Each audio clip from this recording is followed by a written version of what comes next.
Au fait, aujourd'hui, on va parler d'un sujet très intéressant. Si vous avez des jeunes frères, des jeunes sœurs, appelez-les. Je pense qu'ils seront très intéressés. Vous savez, il y a beaucoup de sujets considérés tabous en Afrique, qui malheureusement auraient bien été un bon élément de discussion entre jeunes sœurs et grandes sœurs, jeunes frères et grands frères, mais qui malheureusement se fait pas parce que voilà, c'est ça l'Afrique. Il y a des sujets dont on ne parle pas, on n'en discute pas, on prétend, puis voilà, les gens vont chercher des informations et créent des bombes avec. Donc, vous savez, il y a très longtemps, j'étais beaucoup plus jeune, en tout cas j'avais 24 ans d'âge. J'étais dans un pays étranger, ok, en quête de réussite, en train de lutter comme d'habitude. Je traversais une mauvaise passe. Je ne savais pas comment réagir, j'étais complètement perdu. Quand j'ai rencontré une jeune jolie dame, au nom de...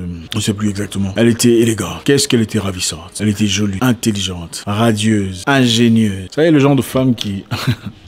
Elle travaillait pour une banque locale, cadre dans une banque. Très jeune, mais très intelligente en tout cas, assumait des responsabilités assez considérables. Et voilà, pour moi, c'était quand même c'était comme un don de Dieu, quoi. Imaginez-vous, vous traversez un moment très difficile de votre vie et vous rencontrez une personne, une très jolie personne, prête à s'engager avec vous, sur un plan très sérieux en tout cas. Une personne qui s'en sort très bien financièrement. Moi, je me disais, premièrement, que ce serait génial. Ce serait génial, enfin, je me disais, bah voilà, je veux rencontrer une personne géniale, on va passer du bon temps, on va être bien et tout ça. Je me disais aussi, bah, elle est pas mal financièrement. Donc, elle pourra certainement m'aider à alléger un peu ma douleur, en tout cas à l'époque. À ma grande surprise, elle m'a dit un jour, écoute Zach, je sens que les choses vont très vite entre nous. Et je souhaiterais qu'on fasse les choses bien. Ça te dirait d'aller faire un test de sang ensemble, toi et moi? Ou peut-être tu pourrais le faire seul, je ferai seul aussi. On se rencontre le lendemain, puis on voit comment ça se passe. Moi, je me dis, bah, génial. Hein? Combien de fois vous rencontrez une fille ou un humain qui soit prêt à vous dire, écoute, allons faire un test de sang avant d'aller trop vite. Je me disais, bah, c'est extraordinaire. Voilà, le lendemain, tôt le matin, elle va chez moi à la maison, j'ai aperçu à travers la fenêtre, sorti dehors pour la rencontrer, elle me dit, bonjour Zach, est-ce que tu es parti faire ton test de sang? J'ai dit, non, justement, je m'apprêtais pour y aller. Elle me dit, on était censé faire le test hier pour se rencontrer aujourd'hui. Elle dit, oui, t'as raison, mais à coup pas, je vais quand même y aller. Elle me dit, avant de partir, on va rentrer, j'ai mes résultats. J'ai dit, ok, tu as ouvert? Elle dit, j'ai déjà ouvert. Elle m'a passé son enveloppe, l'enveloppe qui contenait les résultats des tests de sang. J'ai ouvert l'enveloppe, anxieusement. Il y avait plusieurs tests, hépatite, tout ça, VIH. Et bah, le test de VIH était positif. J'étais sous le choc. J'étais surpris. J'étais pris d'assaut par mes émotions. En fait, je savais pas comment réagir. Ça m'avait, je dois dire, bouleversé, en même temps surpris. J'étais complètement perdu dans... Elle me dit, voilà, j'ai fait mon test et je suis séropositive. Je présume que c'est la fin de notre histoire. Je lui dis, tu sais, je suis vraiment désolé. Je dois te dire que j'apprécie le fait que tu sois venu. J'étais vraiment touché de voir une personne assez honnête, assez intègre pour venir montrer les résultats de son test. Après les avoir déjà aperçus, venir partager avec un inconnu qui pourrait peut-être... Enfin, ça m'avait vraiment surpris. Là, croyez-moi, la plupart de personnes ne vous diraient absolument rien. Soit, si elles sont assez bonnes, d'intégrité, elles vont peut-être disparaître sans rien dire. Ou si elles sont pas, vous allez continuer à vivre une vie normale, sans aucun problème. Ça m'a touché. Je lui ai encouragé, je lui ai demandé, écoute, je pense qu'il serait bien que tu partes trouver des gens beaucoup plus âgés, beaucoup plus expérimentés. Je lui ai même encouragé d'aller fréquenter un lieu de prière, espérant qu'un miracle se fasse dans sa vie. C'était une fille vraiment géniale. Le choc, c'était le contraste entre la personne qu'elle reflétait. Elle était tellement en bonne santé, elle était tellement jolie, ravissante. Je vous jure, je n'ai pas rencontré beaucoup de femmes, en tout cas après elle, d'aussi ravissante. Une femme bien dans ses bottes, une femme bien structurée, un bel emploi.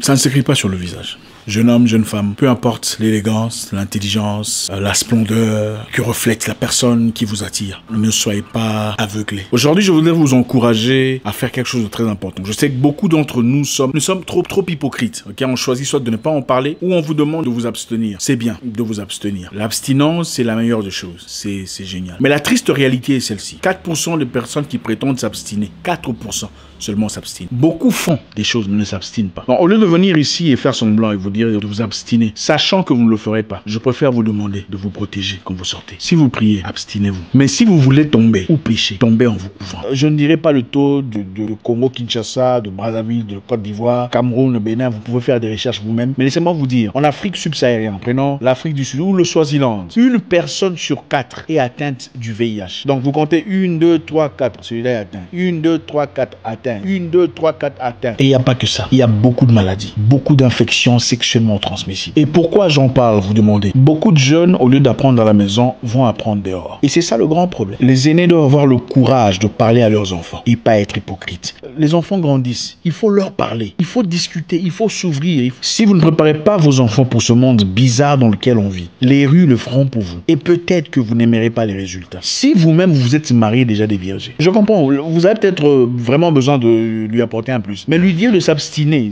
ça ne suffit pas. Dites-lui de s'abstiner. Dites aussi à vos enfants. Si il vous arrive de tomber, comme certainement il vous est arrivé à vous, tombez proprement. Ne tombez pas bêtement. On dit 4% seulement parmi ceux qui prétendent s'abstiner, s'abstinent pour de vrai. Donc les autres sont là, dans la même mouille, en train de faire les mêmes histoires que tout le monde, tout en chantant la gloire de l'abstinence. Les réalités de ces choses sont très bizarres. C'est difficile, surtout pour un homme, de résister au sexe. Vous savez, quand le Créateur a créé l'humain, il a mis deux choses de très spécifiques. Il y a le sexe et la nourriture, qu'on a du mal à résister. Pourquoi? Parce qu'ils sont très importants dans notre existence. Manger, c'est très bien. C'est bon de manger, mais c'est bon de manger pas seulement parce que c'est bon. C'est bon de manger parce que ça nous garde en forme. C'est important pour la substance de l'homme. Le sexe est aussi important parce que l'homme doit procréer pour assurer son avenir. C'est comme ça que nous sommes créés. Donc, il faut beaucoup de discipline, beaucoup d'intelligence, beaucoup de maîtrise. Écoutez, si la nourriture n'était pas bonne, donc s'il n'y avait pas de goût à la nourriture, les gens ne mangeraient pas. Pourquoi tu vas aller mettre des trucs dans ton... Est-ce que, bon, il n'y a pas de goût dans l'oreille. Est-ce que vous mettez les choses dans l'oreille? Donc, s'il n'y avait pas de goût à la nourriture, les gens ne mangeraient pas. Et certainement, beaucoup d'entre nous mourraient. Le même pour le sexe. S'il n'y avait pas le sentiment là qu'on est en intimité, les gens ne le feraient pas. Pourquoi on le ferait? Avec le sexe, l'homme assure son avenir. L'objectif de cette vidéo n'est pas d'appeler les gens à l'impudicité. Non. Les gens sont déjà impudiques. L'objectif est d'appeler à la conscience. Jeune frère, la femme la plus sexy au monde est très sexy quand tu n'as pas encore touché dans son intimité. À partir du moment où vous passez ça là, le très sexy là, très chaud là,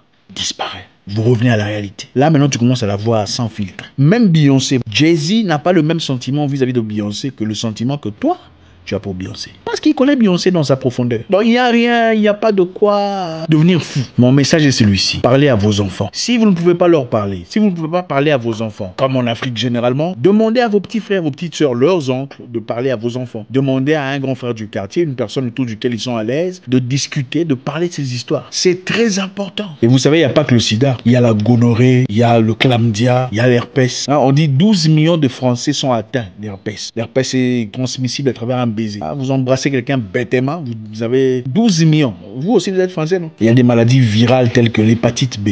Transmissible, vous embrassez quelqu'un, vous attrapez ça. Et puis, la deuxième chose, c'est si vous savez que vous avez l'hépatite ou un truc comme ça, ayez le courage de dire à la personne devant vous, écoute, je t'aime bien, je veux bien être avec toi, mais je suis atteint. C'est ça l'intégrité. L'hépatite B est transmissible à travers un baiser. Si vous savez que vous avez l'hépatite B et vous ne dites pas à votre amoureux ou votre nouveau prétendant, vous l'embrassez comme ça, vous êtes un mauvais jeune sœur. Il y a des maladies sexuellement transmissibles sans symptômes, mais qui vous rendent complètement stérile pour le reste de votre vie. Quand ce beau gars-là vient, ayez le courage de lui dire, mon ami, protège-toi. Beaucoup de femmes, malheureusement, n'ont pas le courage de s'exprimer. Quand elles se retrouvent dans de telles situations, dans de telles conditions, elles se laissent faire. Inférieures et incapables de s'exprimer. Ayez le courage de dire, s'il n'y a pas ça, rien ne va se passer. Écoutez, entre nous, mesdames, combien parmi ces hommes avec qui vous avez déjà été, de manière intime, vous ont épousé? C'est quoi le pourcentage de gens avec qui vous avez pu faire un truc de sérieux? Parmi toutes ces personnes qui vous ont connu dans votre intimité, vous voyez, la plupart de gens viennent et partent. Ils vous laissent tout ce qu'il y a comme bagage, tout ce qu'il y a comme saleté, tout ce qu'il y a comme peu importe ce que c'est, et ils partent sans remords. Alors protégez-vous. Mes jeunes sœurs, je dois vous le dire, c'est très important. Quand vous demandez à un homme de mettre un préservatif, 90% vous diront, je n'en ai pas. Tu me prends pour qui? Tu penses que je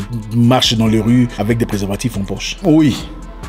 S'il n'y en a pas, dites non. Bon, dans ces cas, on va attendre. Ne laissez surtout pas à cet homme de vous faire croire qu'en vous invitant, en tout cas en tête à tête comme ça, dans un coin où il n'y a que vous deux, il n'avait pas déjà imaginé, il n'a pas structuré, il n'a pas pensé à une potentialité, à un probable événement de la sorte. Absolument pas. On ne laisse jamais ça comme ça. Pour ceux qui vivent avec le VIH, mes amis, ce n'est pas la fin du monde. Je crois que vous le savez déjà, vous avez déjà accès à l'expérience maintenant. C'est une maladie chronique comme les autres qu'on peut gérer. Ce n'est plus une condamnation de mort aujourd'hui, les choses ont changé. Voilà, je sais que vous faites les bons choix, vous avancez correctement, vous rectifiez diversifiez vos tirs. Pour ceux qui n'ont encore aucune maladie, en tout cas aucune maladie chronique, vous pouvez vous protéger pour éviter d'éventuelles surprises dans votre vie. La vie est trop courte, il faut la protéger. Le plaisir est passager. N'ayez pas honte de demander d'aller faire un test de sang avant d'entamer votre relation. C'est ça le sens de responsabilité. Dans beaucoup de sports professionnels, on demande des tests de sang pour avoir une licence. Et beaucoup de personnes, beaucoup de carrières sont décédées comme ça. Beaucoup de destinés enterrés avant leur temps pour de très mauvaises décisions de vie. Ça fait 4 jours que vous avez vu quelqu'un avec un gros bouton ici.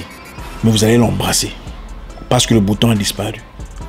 Parce qu'il est sexy. Est-ce que vous avez demandé les boutons là, c'était quoi? Donc voilà, il faut parler de ces sujets, c'est important. Les gens ne parlent pas comme si ça n'existait pas. Et je trouve ça très triste. Parlez à vos frères, vos jeunes frères. Parlez à vos enfants, s'ils ont déjà grandi. Si vous ne pouvez pas le faire, pour quelconque raison, envoyez une personne plus appropriée pour le faire. Nous faisons face à de sérieux problèmes dans notre société. Mais malheureusement, nous jouons à l'hypocrite. Nous jouons aux hypocrites, aux personnes qui ne voient pas, qui choisissent de ne pas regarder la réalité en face. Et c'est bien triste. Beaucoup de gens évitent d'en parler parce qu'ils ont comme l'impression qu'en parler, c'est comme donner un billet d'autorisation à leurs enfants ou leurs jeunes frères. Non, pas du tout. En parler, ce n'est pas autorisé. En parler, c'est préparer vos enfants ou vos frères à des choses inévitables. Mon père nous achetait des livres pour nous préparer à la réalité. Il ne faisait pas semblant. Pourtant, c'était un monsieur qui prie beaucoup depuis son enfance. Pensez à vous-même quand vous étiez plus jeune. Vous avez fait des erreurs, n'est-ce pas? N'est-ce pas que vous ne souhaiteriez pas que vos jeunes sœurs ou vos enfants fassent les mêmes erreurs? Alors,